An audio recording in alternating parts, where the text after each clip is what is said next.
जी नमस्कार, मैं आशीष पांडे आप सबका स्वागत करता हूं अरुणिका स्टडी में। और आज हम लोग डेली करंट अफेयर सीरीज में 8 जनवरी का करंट अफेयर करने वाले हैं, जो कि केवीएस एग्जाम के लिए स्पेशली डिजाइन किया हुआ है। तो जो भी है ये काफी इंपॉर्टेंट होगा, इसमें एक एक क्वेश्चंस आपके लिए इंपॉर्टेंट होगा। साथ ही मैं ये भी बता दूं कि ये हर एक प्रतियोगी परीक्षाओं के लिए भी महत्वपूर्ण है। तो चलिए बिना देर किए हुए शुरू करते हैं और पहला क्वेश्चन आपके सामने है। Which country developed the Aadhaar-like platform for 9 countries called Modular Open Source Identity Platform (MOSIP)? किस देश ने 9 देशों के लिए आधार जैसा मंच विकसित किया है, जिसे modular open source identity platform कहा जाता है? आपके ऑप्शंस हैं India, USA, Germany and Canada. तो यहाँ पे आपको 4 ऑप्शंस मिले हैं। ये रिसेंट न्यूज़ है। आपको बताना है कि इसमें कौन सा सही जवाब है, और इसका जो सही जवाब है वो है इंडिया। इंडिया के ही international institute of information technology Bangalore ने ये डेवलप किया है। ये एक जो सिस्टम जो है, ये आधार जैसा एक सिस्टम है। ये आपकी जैसे आधार एक आइडेंटिटी प्रूफ होती है, उसी तरीके का ये एक आइडेंटिटी प्रूफ के टाइप का ही एक प्लेटफॉर्म बनाया गया है, जो आधार के जैसा वर्क करता है। ये 9 देशों के लिए ये बनाया गया है। वो जो 9 देश हैं, यहाँ पे आपके वो लिखे हुए हैं कौन कौन से वो देश हैं। 9 देश ये लिखा हुआ है यहाँ पे। ठीक है, चलिए इसी के साथ हम आगे बढ़ते हैं और अगले क्वेश्चन की तरफ आते हैं। अगला जो क्वेश्चन है वो है आपके सामने। Which union ministry launched the draft online gaming policy? किस केंद्रीय मंत्रालय ने draft online gaming policy launch किया है? आपके ऑप्शंस है ministry of electronics and information technology, ministry of science and technology, ministry of home affairs और ministry of information and broadcasting. तो इसका जो सही जवाब है वो आप लोग बताएंगे। इसका जो सही जवाब है वो है ministry of electronics and information technology. तो ये जो गेमिंग का जो गेम पॉलिसी, ऑनलाइन गेमिंग, आप लोग भी जान रहे होंगे कि ई स्पोर्ट्स का भी इंडिया में शुरुआत हो चुका है। तो इसके लिए एक ऑनलाइन गेमिंग के लिए एक पॉलिसी बनाई गई है, और उस पॉलिसी की जो रूल्स ड्राफ्ट हुए हैं वो union ministry of electronics and information technology के द्वारा हुआ है, और उसका ही लॉन्च किया गया है। किसके द्वारा? तो इसी के मंत्रालय के जो मंत्री हैं अश्विनी वैष्णव जो हैं, उन्हीं के द्वारा इसका लॉन्च किया गया है। आगे बढ़ते हैं, अगले क्वेश्चन की तरफ आते हैं। और अगला जो क्वेश्चन है वो है आपके सामने। India's largest hockey stadium was inaugurated in which state? Bharat के सबसे बड़े हॉकी स्टेडियम का उद्घाटन किस राज्य में किया गया है? ठीक है, तो ये इसका जो क्वेश्चन का है आंसर होगा, ये आप लोग बताएंगे। आप लोग अगर ऑप्शंस को ध्यान से देखेंगे तो आप लोग बता सकते हैं इसका जवाब। ऑप्शंस एक है हिमाचल प्रदेश, पंजाब, उड़ीसा, महाराष्ट्र। तो इसका जो सही जवाब है वो है उड़ीसा। उड़ीसा इसका सही जवाब है। उड़ीसा के जो मुख्यमंत्री हैं नवीन पटनायक जी, उन्होंने इसका उद्घाटन किया है, और इसका नाम है Birsa Munda international hockey stadium, जो कि भारत का सबसे बड़ा हॉकी स्टेडियम है। और ये कहाँ पे उसका इस्टेब्लिशमेंट कहाँ हुआ है? तो ये राउरकेला में हुआ है, उड़ीसा के ही। इसकी जो कैपेसिटी है वो 20,000 पीपल्स को एकोमोडेट करने की कैपेसिटी है। ठीक है, साथ ही आप सब भी जानते होंगे वर्ल्ड कप होने वाला है यहाँ पे। तो वर्ल्ड कप के लिए एक इस स्टेडियम कॉम्प्लेक्स में ही एक गांव जैसा वहां पे बनाया गया है, जिसका नाम दिया गया है वर्ल्ड कप विलेज। और इसमें आपको रहने खाने के लिए रूम और बिजली सब कुछ मिलेगा। जो भी वर्ल्ड कप से जुड़े जो भी लोग हैं, जो भी इस फेडरेशन से रिलेटेड लोग हैं, उनके लिए यहाँ पे ये व्यवस्था की गई है। इसी के साथ साथ एक और बस सर्विस का उद्घाटन इन्होंने किया है, उसका नाम है मो बस।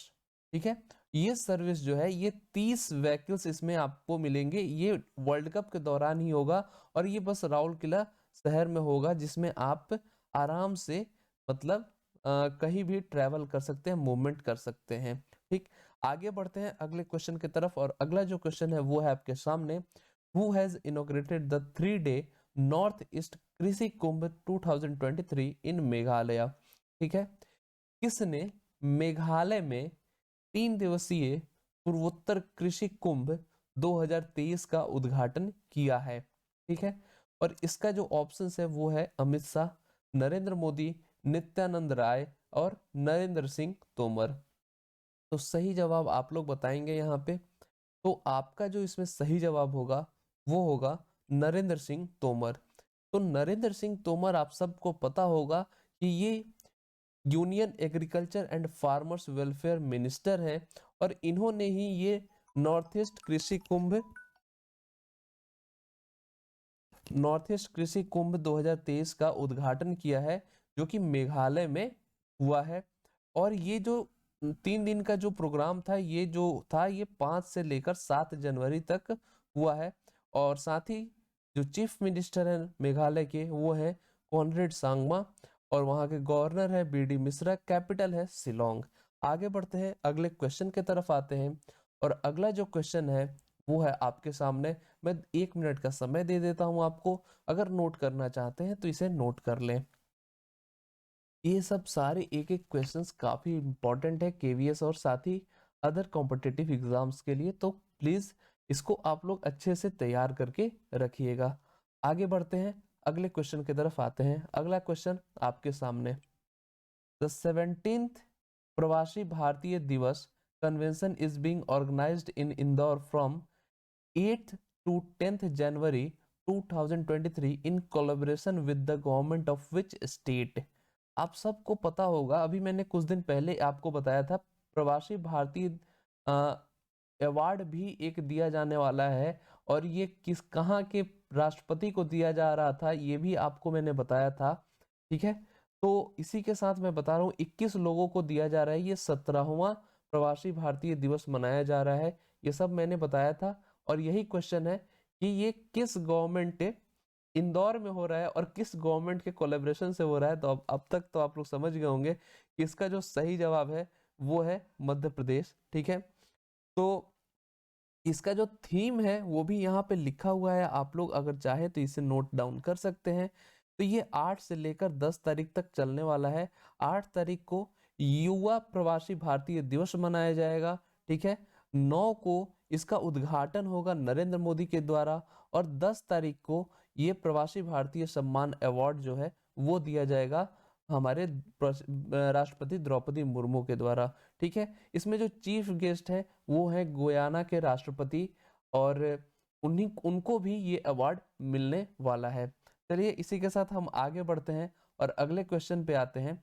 अगला क्वेश्चन है, who will host a special virtual summit on 12th and 13th of January 2023 called Voice of Global South Summit? कौन 12 और 13 जनवरी 2023 को voice of global south summit नामक का एक विशेष आभासी शिखर सम्मेलन की मेजबानी करेगा? ठीक है, आपके ऑप्शन है चाइना, इंडिया, ऑस्ट्रेलिया और यूएसए। तो थोड़ा ध्यान देकर अगर आप लोग करें, इस क्वेश्चन को सॉल्व करें, मतलब तो आप लोग एलिमिनेट करके कर सकते हैं। इसका सही जवाब होगा इंडिया, और इंडिया में ये होने वाला है, इंडिया ही इसे होस्ट करेगा। इसका थीम जो है वो है unity of voice, unity of purpose. Unity of voice, unity of purpose, ये इंपॉर्टेंट है आपके लिए। ठीक है, तो इसमें करीब करीब 120 से भी ज्यादा देश इसमें शामिल हुए हैं इस समिट में, और वो सारे ऑलमोस्ट सारे इसमें जो कंट्रीज होंगे वो सब डेवलपिंग कंट्रीज होंगे। डेवलप्ड कंट्रीज नहीं, डेवलपिंग कंट्रीज को इसमें शामिल किया गया है। ठीक, तो इसी के साथ आगे बढ़ते हैं, अगले क्वेश्चन पे आते हैं। और अगला जो क्वेश्चन है वो है, which railway station has been awarded a 5 star eat right station certification by FSSAI? ठीक, किस रेलवे स्टेशन को फसाई द्वारा 5 सितारा ईट राइट स्टेशन प्रमाण से सम्मानित किया गया है? ठीक, तो आप लोग भी जानते होंगे कि 2022 में अ, इसे प्रयागराज स्टेशन को मिला था ये चीज। अभी ये किस स्टेशन को मिला है? तो अभी ये वाराणसी कैंट स्टेशन को मिला है। तो इसके साथ ये आप लोग याद रखिएगा, ये पॉइंट याद रखिएगा कि वाराणसी रेलवे स्टेशन को ये ई ट्रैक स्टेशन सर्टिफिकेशन मिला है। इसके साथ मैं बता दूं कि यूपी का जो पहला जो स्टेशन था वो था प्रयागराज जंक्शन, जिसे ये सर्टिफिकेट मिला था। ये नवंबर के अराउंड मिला था, फसाई के द्वारा। ठीक है, आगे बढ़ते हैं अगले क्वेश्चन की तरफ। इस चीज को नोट डाउन कर लीजिए आप लोग।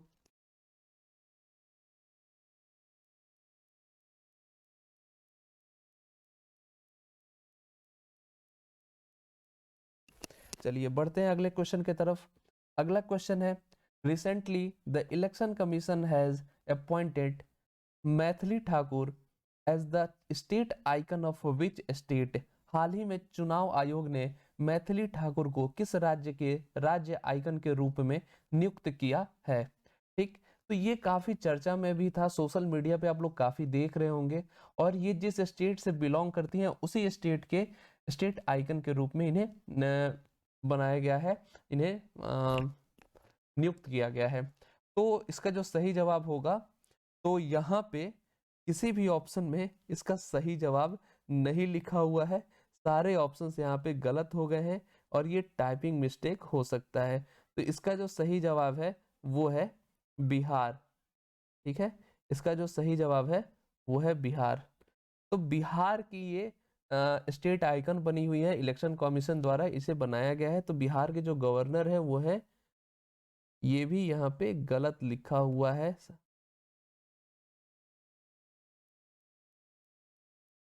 तो बिहार के मुख्यमंत्री जो है वो है नीतीश कुमार, और यहाँ की कैपिटल जो है वो है पटना। तो मैथिली ठाकुर आप सब भी देखे होंगे कि सोशल मीडिया पे काफ़ी ये पॉपुलर है, और काफ़ी ये यहाँ पे गलत नहीं है, ये सही है। ये चीज़ फागू चौहान है यहाँ के गवर्नर।